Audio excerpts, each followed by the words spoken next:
in culture, nothing is ever the same.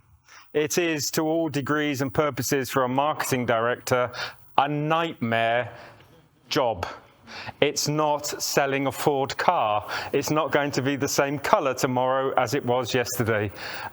It's not got 4 wheels yesterday. There are things that remain constant, but the reason people come to culture is for what's different, not what's the same.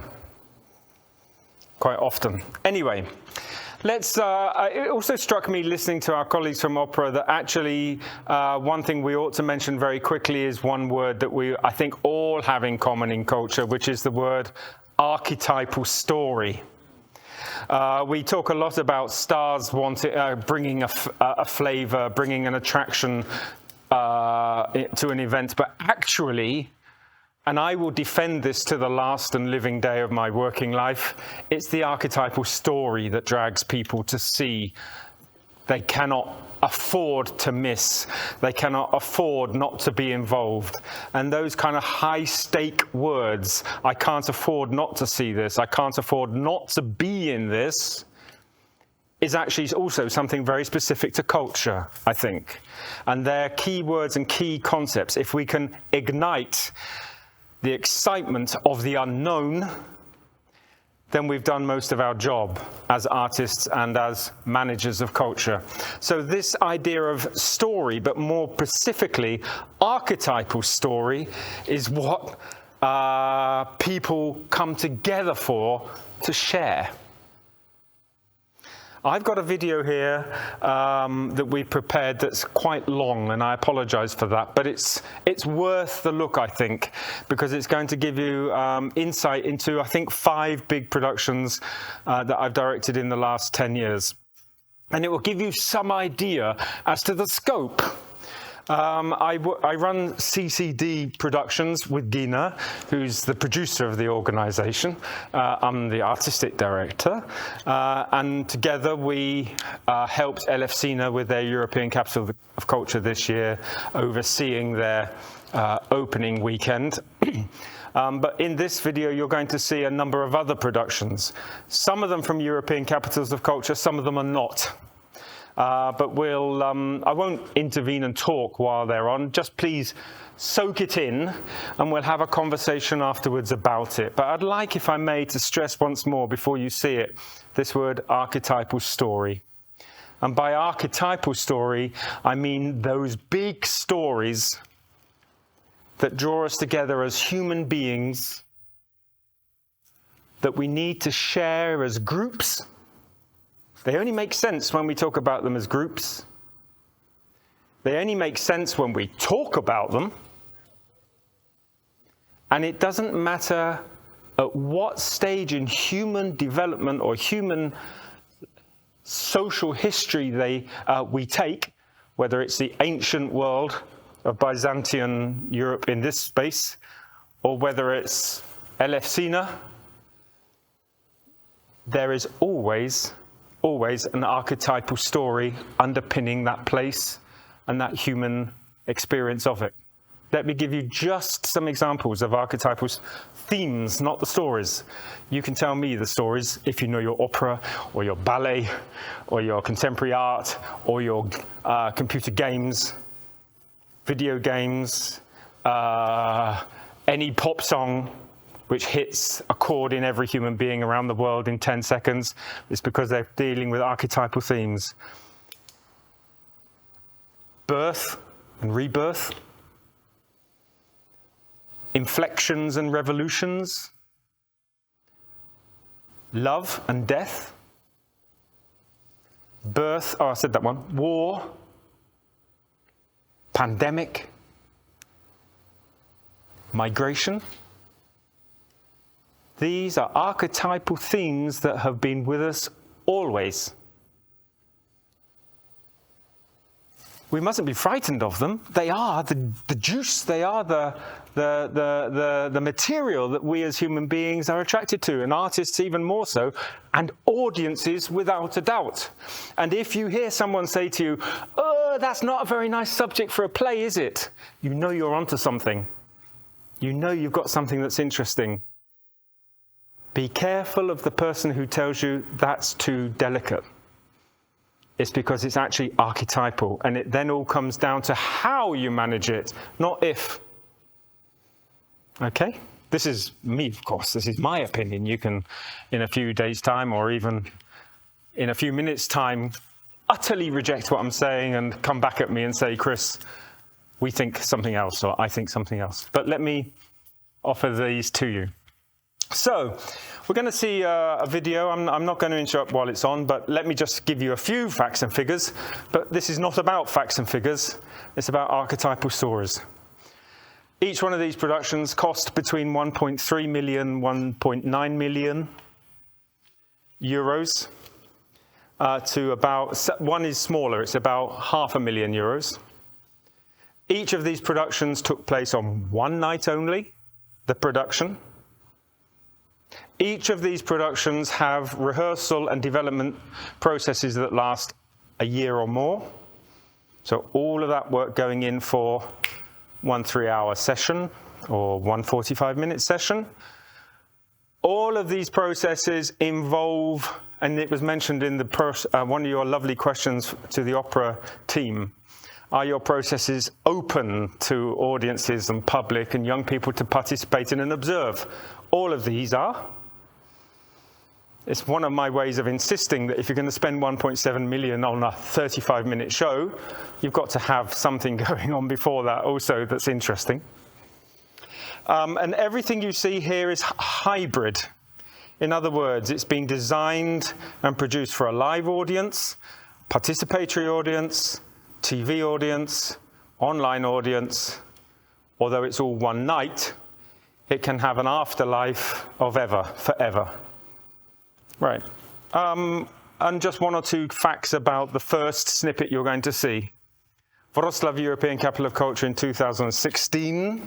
So but you'll see that for the first few minutes. You'll see that actually most of the video is about the rehearsal, but it's open rehearsal. People could come in with arrangement and see it. 180,000 people were on the streets the night it happened to watch it. There were about 2,000 people in the show, and about 17 million people watched it on television or online in the week after the show. So they're the kinds of figures that spin around. And my argument today is that that can only really happen with success like it did here in Plovdiv in 2019 when the story is archetypal. Okay, let's have a look. Yep.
Dla mnie przebudzenie, ja po 4 latach od siatki, prawda, to tak jakbym powstał z popiołów, jak Feniks z popiołów. To jest dla mnie właśnie to przebudzenie, to coś nowego.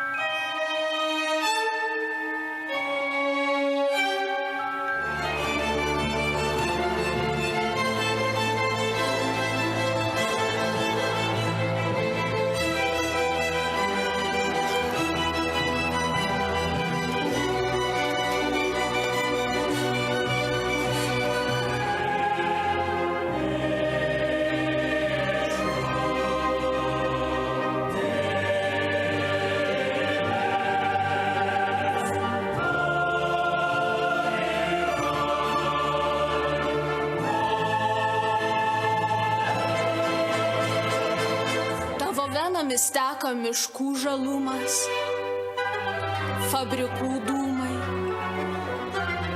Tavo lediniai kvėptelėjimai stingdo mano vaikystės sekretus. Tavoji upė nėra lėta, ji neatneša užmaršties. Viską prisimenu.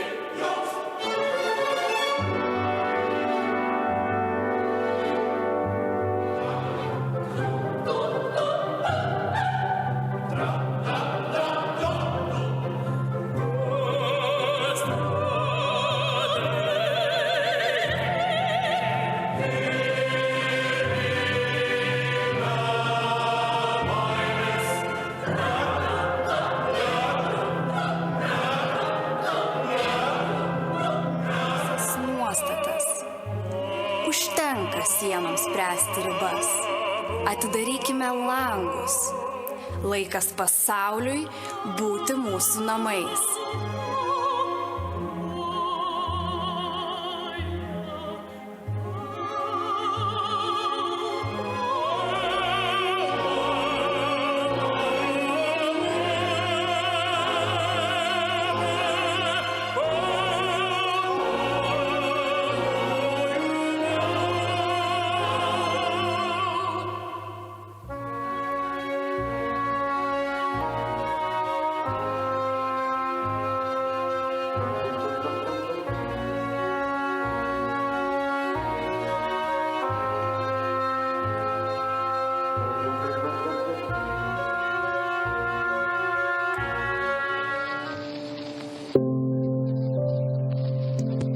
Din hija mappa. Mappa li tirrakkonta storja.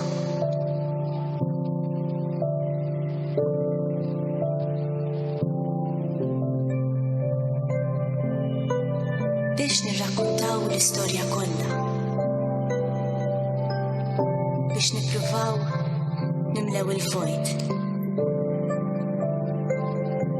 Se jkollna bżonn mappa oħra. U stejjer oħra.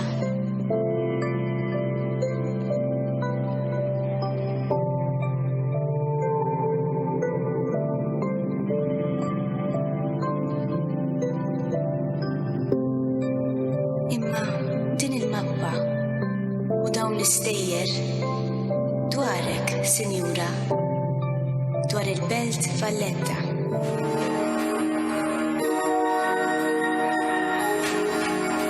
Missieri propja qabel il-gwerra kien mill-Isla. Missieri.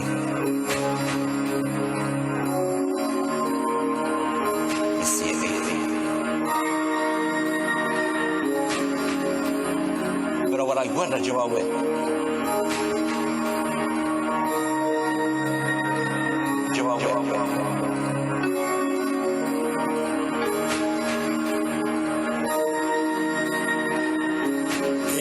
Nagħmel xogħol ta' inġinerija, imma nagħmel xogħol tal-ħadit ukoll.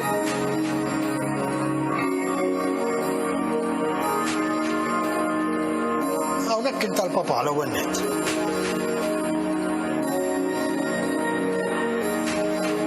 Fetħu l-papa fil-1970.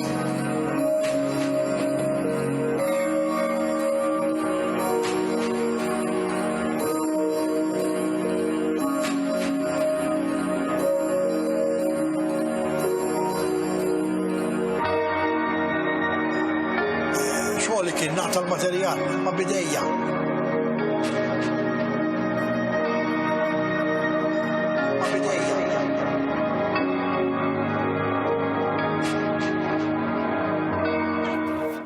Fasolka, ziemniaczki, wołowinka, marcheweczka. Fasolka, ziemniaczki, wołowinka, marcheweczka. Na samą górę kaczenuszki i jajka w skorupkach.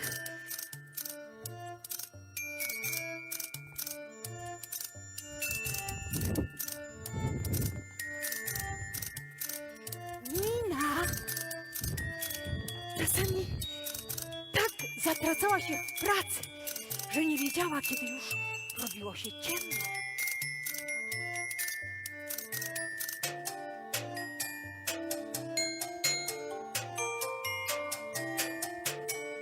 Pewnego razu, gdy wróciła do domu, wszyscy już spali.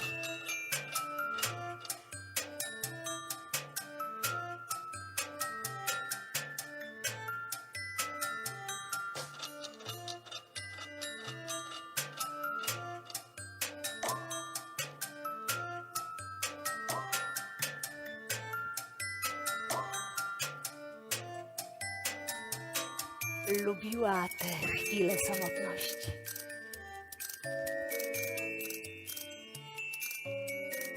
Jednak tym razem czuła się inaczej. Jakby nie była sama. A może to jej zmęczony umysł płatał figle? Chyba po prostu potrzebowała snu.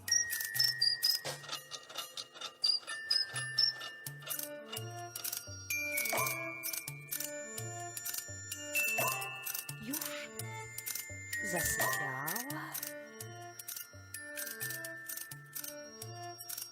Zasypiała.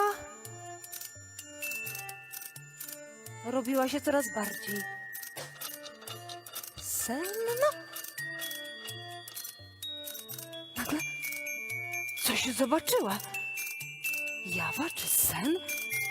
Nie. To był on. Niezwykły, niesamowity, niedostępny. Niebieski ptak. Wydawało jej się, że gdzieś już to widziała. Film, reklama, zresztą wszystko jedno. Teraz był przy niej. Był obok.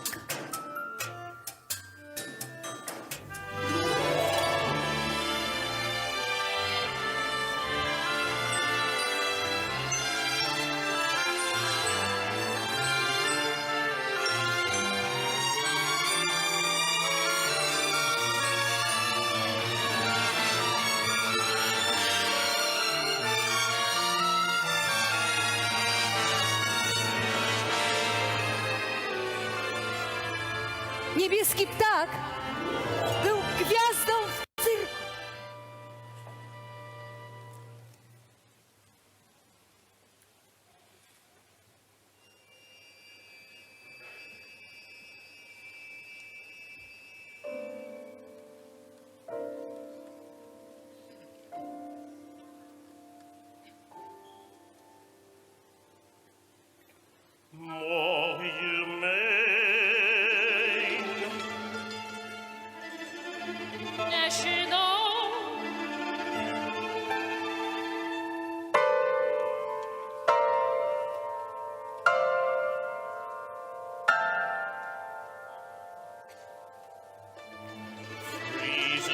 Siberian tigers. Is that so more humane than sitting in a concentration camp and being gassed?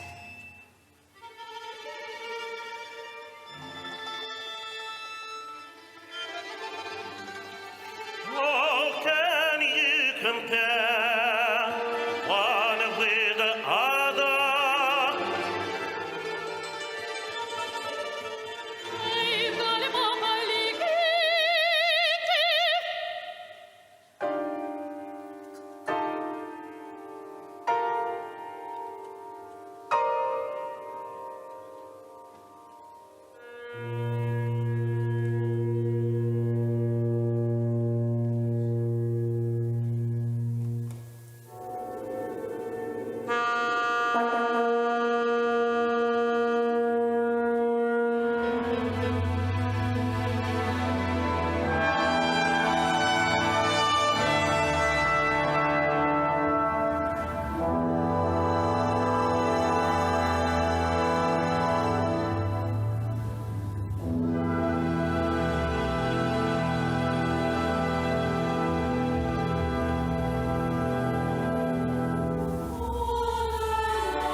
So,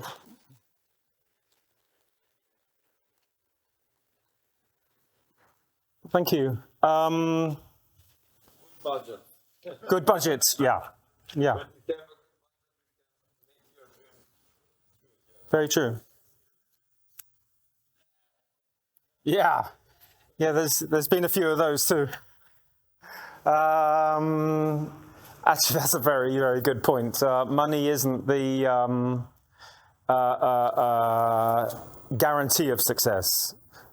You've got to have an idea, but probably in all of these events, and especially perhaps the ones you've seen in these videos, they're all one-offs, at the most two. Kaunas Cantata was performed on 2 nights in front of 6,000 people a night, which is the small end of things. Malta was performed, was actually delayed because it was in the middle of lockdown, in the middle of the pandemic. And in the end, it was designed for an audience of 35,000 live on the streets looking into the harbour. And wasn't going to be on live television. And we had to suspend it, I think, 3 months before the show. Everything was ready by then. Everything was ready. But we couldn't do it because we couldn't travel to Malta. I couldn't travel to Malta with Petko Tanchev, who is Plovdivian as well and works with me a lot on lighting and projection on these shows. At least 2 of these are his. And when it was possible to mount the show, it was still without a live audience. So we changed direction in the last 6 weeks and made it for television. And it was very successful on television with, we think, well, the same, there's 500,000 people living on Malta, and the viewing figure said 500,000 people viewing. Well, that obviously wasn't every single person on Malta, that was around the world as well. So yes, each one of the money is incredibly important, but more than anything else, I'd just like to stress 2 things. Coming back to this idea of archetypal story, I think what in these cases I've tried to do is find the archetypal story, because none of these stories or none of these processes begin with a script that's ready. They begin with a process of research and investigation. So what is research and investigation in this context? Well, it's actually listening. It involves often being in a place for maybe 2 years, maybe 4 years before the events are supposed to happen. Collecting stories, listening to them, listening to people, every kind of person who has an opinion about what it is that's special about the city. And this is where it also becomes political and fascinating again. Because if you talk to a politician about what is special about their city, they're very likely to have the head of communications and tourism very close to them and giving a very curated answer. Logically, it's their job. Talk to somebody who's been, let's talk about Wroclaw, exiled to Siberia for 30 years in the communist times and came back having lost their whole family there, leaving at the age of 6, forced out. I'll tell you the story from the very beginning. I met an old man, he was in his 80s. He, at the age of 6, had asked his primary school teacher, why do you, miss, have a different accent to me if we're both from Wroclaw? And of course, Wroclaw was German before the war. A whole new population was forced in after the war, and a whole population was forced out. So there was this, what they call, I mean, it was a genocide, really, but they call it population transfer. So this whole new population arrived from different parts of Poland and what is now Ukraine, so Lviv. And this teacher was from Lviv, and this boy was from the north of Poland. So they met in this primary school in 1949 or so. And he asked, why have you got a different accent to me? The same night, the police arrived at his house to arrest him because he had basically said, how can this city have lots of different accents if we've always been here? It was an innocent question, but with a huge political ramification that no one wanted to talk about. And he and his whole family were deported to Siberia within a week. And for 18 years, that's where they stayed. And when he returned, he was the only one to return. He then worked in he became an electrical engineer in a cinema factory, a cinema studio in Wroclaw. And when he retired, he had said nothing about what had happened to him, by the way, all his life. He was too frightened to. Everyone was too frightened to. And when he retired, a few years later, he met me and told me that story. So he was still coming out about his life. And he said, but the extraordinary thing I discovered, because he said, I've been talking about this story for the last 5-6 years, he said, is that everyone I was working with at this film studio had lived the same thing. We were all exiles to Siberia, and we'd all come back at the age of 20 and lost our families. And that's why we'd worked in the same space, because if any of us told each other, the contagion of that story could be controlled. It would be only told to people who already knew, not to people who didn't know. So if you're faced with that kind of lived experience from a citizen in a city, and every city, almost every city in Europe has similar stories of one form or another, it's not necessarily the stories that people want to promote as the city stories, but it makes for incredibly powerful and important and useful creative and cultural processes.